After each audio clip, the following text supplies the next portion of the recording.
las primarias abiertas, simultáneas y obligatorias, en donde vamos a votar una dupla presidencial y también 5 diputados, uno de ellos que se candidatea por el Frente de Izquierda de los Trabajadores y Unidad es Ariel Osatinsky, quien está aquí para charlar sobre esto y más, ¿no? Bien, bien. Hola, ¿qué tal? Buen ¿cómo día. está? Hola, buen día. ¿Cómo están ustedes? Bien. ¿Cómo está encarando primero la Sí. campaña? Quería consultarle. Estamos a un mes.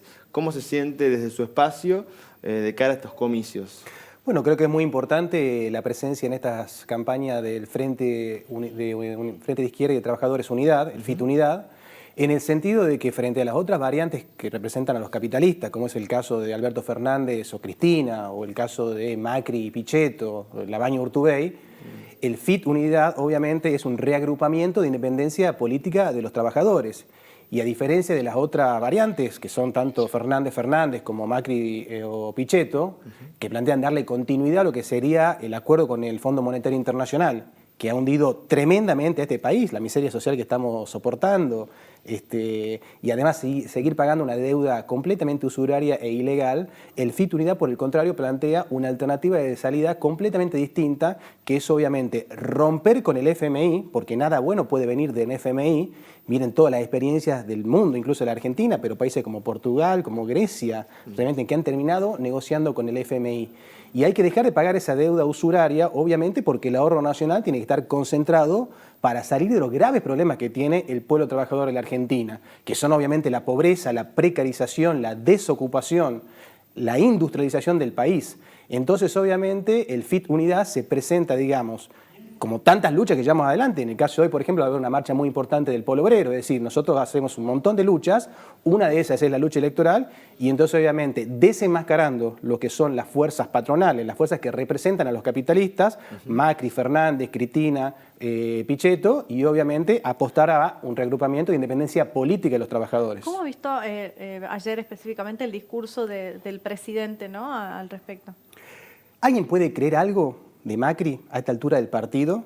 ¿Ustedes se acuerdan 4 años atrás, cuando dijo que ningún trabajador iba a pagar impuesto a las ganancias, cuando habló de la pobreza cero, nos enchufó esa gran estafa del Plan Belgrano que no hizo absolutamente nada sino hundir más el noroeste argentino en la miseria, en la pobreza, en la precarización?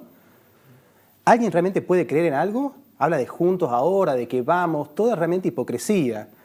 Macri se tiene que terminar. Nosotros planteamos una política, obviamente, y luchamos todos los días de manera cotidiana para que se vaya Macri. Pero a diferencia de Alberto Fernández y Cristina, porque ellos dicen, bueno, no, Cristina y Alberto Fernández, ¿qué es lo que están haciendo? Que se vaya Macri, pero rescatemos su política. Ellos que dicen, sigamos con el FMI, sigamos pagando la deuda. Por el contrario, se tiene que ir Macri y toda su política. Que además quiero decir lo siguiente, porque hay grandes estafas acá, como la que plantea Mansur, Jaldo, ahora Leito, su candidato. Ellos dicen, vamos a enfrentar a Macri. ¿Cómo hizo Macri en estos 4 años para hacer avanzar más de 110 leyes de ajuste? Si no fue con el voto del conjunto del peronismo acompañando y apoyando toda esta política de destrucción del pueblo trabajador. Y ahora, obviamente, de cara postelectoral, ¿qué se viene? La reforma laboral, la reforma impositiva contra los trabajadores, a favor de los empresarios, una reforma previsional para aumentar la edad para jubilarse a 70 años. Obviamente, terminar con el 82% móvil, que ni siquiera ahora se paga, pero directamente suprimirlo como derecho. Y en esa están todas las otras fuerzas patronales alineados. Por eso ninguno de ellos plantea nada que se contraponga con el FMI. Dicen, todos tenemos los platos adentro. Nosotros absolutamente no. ¿Cómo ve el conflicto del transporte, ¿no? Que está afectando a muchos trabajadores, muchos vecinos de Tucumán? Mira, ¿te acordás del 9 de junio? Fueron las elecciones acá, ¿verdad? Nosotros las campañas, las elecciones provinciales, ¿qué es lo que dijimos? Que iba a haber enormes luchas luego de las elecciones provinciales. El conflicto de los ingenios azucareros se agravó notablemente, el ingenio San Juan, el Santa Bárbara, los trabajadores que luchan por cobrar su salario. Luque, 1.200 familias afectadas por ese empresario, obviamente, que está tratando de despedir. Está haciendo un proceso ahora judicial para despedir a sus trabajadores. Y en el caso del transporte, nosotros solidarizados absolutamente con los choferes, con los trabajadores, porque esto realmente es una situación a que hemos llegado, fruto del empresariado que durante años recibió subsidios millonarios. Hay que abrir los libros contables de las empresas. Si abrimos los libros vamos a ver las ganancias millonarias. ¿Cuánto estamos pagando por el transporte público? ¿Usted dice que han utilizado más los fondos? Pero por supuesto, y no solamente eso, es malísimo el servicio. Por eso lo que plantea el FIT Unidad es la estatización y poner bajo control de los trabajadores el sistema de transporte. Si haríamos eso, terminaríamos con los tarifazos. ¿De qué manera se podría lograr eso? No, eso obviamente se va a lograr con la lucha, con la presión del pueblo, obviamente, planteando esta salida. Pero ¿es viable la estatización del servicio? Absolutamente que es viable. El Estado lo puede poner en funcionamiento, pero siempre bajo control de los trabajadores. Obviamente, porque es la única garantía. Vos fijate lo que pasa con Gasnor, con EDET. Lo mismo pasa con los recursos esenciales de esta nación y de esta provincia, los hidrocarburos, el sistema energético. Se puede seguir funcionando con las privatizaciones del menemismo, como todos estos gobiernos han sostenido, y consecuencia de ello son los enormes tarifazos que estamos pagando, 8.000 pesos, 6.000 pesos, 5.000 pesos de luz, de gas, ni hablemos. Ahora van a venir las tarifas, realmente, acá le va a agarrar un paro cardíaco a más de uno. Entonces, hay que terminar con esa confiscación de las privatizaciones. El planteo nuestro es que hay que estatizar, nacionalizar, poner bajo control de los trabajadores y de esa manera terminar obviamente con los tarifazos. Y eso pasa también con otros recursos que son muy importantes. Fíjate el comercio exterior, el sistema bancario. Todos esos recursos tienen que ser nacionalizados porque el ahorro nacional ¿a dónde se está yendo? A la fuga de capitales. Macri endeudó el país en 150.000 millones de dólares. Cristina antes ya había pagado 250.000 millones de dólares. Ayer 9 de julio, 203 años de 1816. Y estamos peor que nunca, más dependientes. Somos una colonia del FMI. La política económica no la dirigimos nosotros, sino la que la dirige el Fondo Monetario Internacional, que instaló sus oficinas en el Ministerio de Economía. ¿Mañana lanzan la campaña?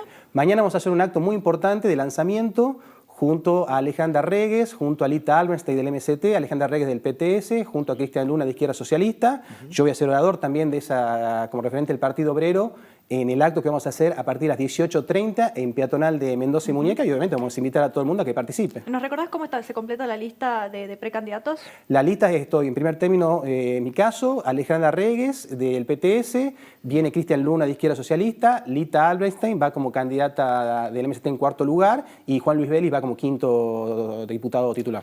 O sea, Tinky recién mencionó el Partido Obrero, que sí, a nivel nacional está afrontando una interna histórica en la que se ha intentado que 800 dirigentes, militantes y referentes del partido sean expulsados por querer realizar una fracción interna por diferencias. ¿Cuáles son primero esas diferencias que motivaron esta interna y cómo afecta a la situación en Tucumán? Bueno, creo que tiene que ver con distintos puntos de vista en materia de como la perspectiva que ven de la crisis, las estrategias, los métodos, en el sentido de que un sector de la dirigencia de nuestro partido opina de una manera y el otro opina de otra. Vos tenés, por ejemplo, tal vez el sector que uno diría de Néstor Pitrola, hace mucho hincapié en el tema de que la crisis la paguen los capitalistas, tal vez tienen como más eje o hacen más hincapié en la cuestión, digamos, de la lucha, digamos, tal vez por las bancas, mientras que el sector tal vez de Altamira o Marcelo Ramal plantea, obviamente teniendo la importancia que tiene un proceso electoral, intervenir en el proceso electoral, porque todos estamos de acuerdo que obviamente la importancia del proceso electoral es obvia, pero intervenir tal vez con planteos de fuera Macri. Yo creo que es muy importante el planteo siguiente. La situación del país, si yo les digo lo siguiente, el régimen está agotado, es una obviedad. Vos querés justicia y vas al Poder Judicial, y el Poder Judicial ¿qué garantiza? Garantiza la impunidad. Vos querés seguridad, recurrís a la policía y la policía te responde con ¿qué? Zonas liberadas, el gatillo fácil. La situación económica es de un colapso total, de un caos. Mirá lo del sistema de transporte, pero no solamente eso.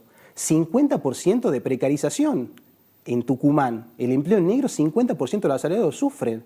Pobreza solo en un año ha crecido 10%. Más de 50% de los hogares tucumanos están en la pobreza absoluta. O sea, que no están de acuerdo en cómo afrontar, digamos, y cómo plantarse, claro, en una cuestión. Yo lo que creo es lo siguiente. Vos tenés un país como la Argentina que produce alimentos para 400 millones de personas y tenemos el 50% de los niños pobres. Este dato que te estoy dando demuestra que hay un régimen que está completamente agotado en términos de poder dar una salida al pueblo trabajador de la Argentina.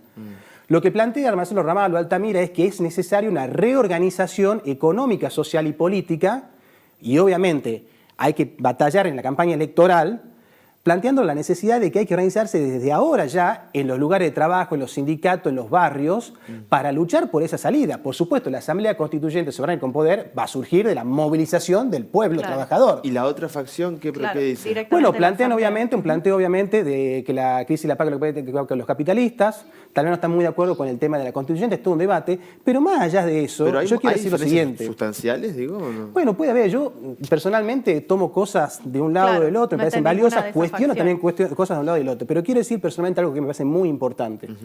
Porque escuché en todos estos días un montón de falsedades y mentiras, principalmente dirigidas contra Jorge Altamira, por ejemplo, que es nuestro dirigente histórico, al cual yo respeto y aprecio muchísimo. Jorge Altamira estuvo en la campaña electoral de la provincia de acá y dijo cosas muy importantes. Dijo que los candidatos del Frente de Izquierda y Trabajadores, que en ese momento era FIT, luego se conformó el FIT Unidad, pero en ese momento era el FIT, no solo eran luchadoras y luchadores valiosos, sino que eran luchadoras y luchadores valiosos que habían llevado las luchas a la victoria. O sea que era una perspectiva realmente muy importante y él se puso a disposición de la campaña y vino a impulsarla y acompañarla en los distintos lugares del país también en donde pudo estar presente. Entonces obviamente que a veces se dicen cosas que no son ciertas porque todos estamos comprometidos en la campaña, yo soy candidato. Ahora, sí me parece realmente una locura, y lo digo con estas palabras, una locura, esas ideas supuestas de intentar expulsar 800 militantes que adhieren a un punto de vista. ¿Cómo? ¿Afecta todo este ruido y estos conflictos internos en la campaña? Bueno, Altamira, Ramal, los que integran los 800 militantes de la fracción, y yo que no le integro, pero sí acompaño en la solicitud de un derecho importante que ellos dicen a poder ser una tendencia, una fracción dentro del partido. Todos estamos comprometidos incondicionalmente con la campaña del FIT Unidad, con sus candidaturas, con sus candidatos, y vamos todos a las peleas de las bancas, porque tener diputados y diputadas socialistas es muy importante, desde el Parlamento obviamente, no solo la denuncia al capitalismo, al sistema de explotación, sino que tener esa herramienta, ese instrumento para fortalecer todas las luchas, que es por ahí donde va a venir el cambio. El cambio no va a venir por un congreso, tal vez, en donde uno probablemente no sea la mayoría, sino que va a venir obviamente por la presión del pueblo, las movilizaciones en las calles, que logre eso. Creo que la lucha del aborto legal, seguro y gratuito, a la cual estamos comprometidos, porque el FIT Unidad es la única fuerza que defiende incondicionalmente los derechos de las mujeres, ha demostrado una experiencia muy importante el año pasado. Entre esos 800 militantes está Diego Toscano, ¿no? Está Diego Toscano, que es no solo mi amigo, sino es compañero de militancia y es actualmente el secretario general de la ADIUN. Entonces, obviamente, me parece... ¿Hay otros dirigentes reconocidos de aquí de Tucumán? Bueno, está Alejandra del Castillo, mi compañera, Daniel Blanco y un montón de otros dirigentes, digamos, históricos del Partido Obrero de Tucumán. ¿Se ha pedido la intervención del partido aquí en Tucumán y bueno, en otras provincias también? ¿Cómo van a reaccionar ante esto, sabe? Es una decisión lamentable porque tomamos el caso, por ejemplo, ahora del movimiento de mujeres, la lucha contra la violencia hacia las mujeres, el 3 de junio, el Ni Una Menos, y tantos casos de impunidad, por ejemplo. Todos tenemos claro que el Estado es responsable. Y el Estado es responsable. Tomar la descomposición de las instituciones. La justicia garante la impunidad. ¿Investigó alguna causa acá en Tucumán de algo? La policía garante el gatillo fácil. Cualquiera de las instituciones realmente, obviamente está clara la descomposición y el Estado es responsable. Cuando vamos a la justicia, ¿qué garantiza la justicia? La impunidad. Mirá los juicios de la UNT en la cual está comprometido el ex rector Cerizola, el video de Ramiro Moreno y nadie avanza. ¿Le vamos a pedir a una justicia garante la impunidad que intervenga al Estado que es responsable de las situaciones que estamos viviendo de injusticia? A mí me parece realmente lamentable que se llegue a ese punto. Ya, por último, lo saco un poco del tema partidario para pasar al tema universitario, ¿no? Que sabemos que tampoco está tranquila la situación. ¿Cómo es hoy el estado de Hemos tenido una paritaria este año que nos condena a seguir trabajando bajo la línea de la pobreza. Quiero repetir, somos los docentes de nivel superior del sistema educativo y tenemos salarios bajo la línea de la pobreza. Una paritaria que fueron en 3 cuotas, 4%, 4% y 8%, hasta ahora solo hemos cobrado 4%, cuando la inflación ya supera el 12% si uno toma marzo al día de hoy. Vamos a tener supuestamente una cláusula gatillo en octubre, a discutir en octubre, que probablemente la podamos cobrar tal vez en noviembre, pero obviamente cuando vos tenés este tipo de cuotas y este proceso de ir dando de esta manera los aumentos, claramente estás perdiendo la carrera frente a la inflación. Pero sí quiero señalar lo siguiente, hubo una reunión de la Comisión Nacional de Seguimiento la semana pasada por cuestiones de la paritaria que tiene que ver con nuestras condiciones de trabajo. Y esa paritaria falló a favor de los reclamos de ADIUN que venía haciendo en términos de estabilidad laboral, de cómo se regularizan los interinos y cómo se tienen que cubrir las vacantes en la UNT. Y esto es muy importante porque hay un señalamiento de una Comisión Nacional de Seguimiento del Convenio Colectivo de Trabajo que dice, ADIUN tiene razón en lo que plantea. Eso pone un límite a las arbitrariedades y a la discrecionalidad con que se manejan muchas autoridades de nuestras facultades o escuelas. Muchas gracias por venir. No, muchas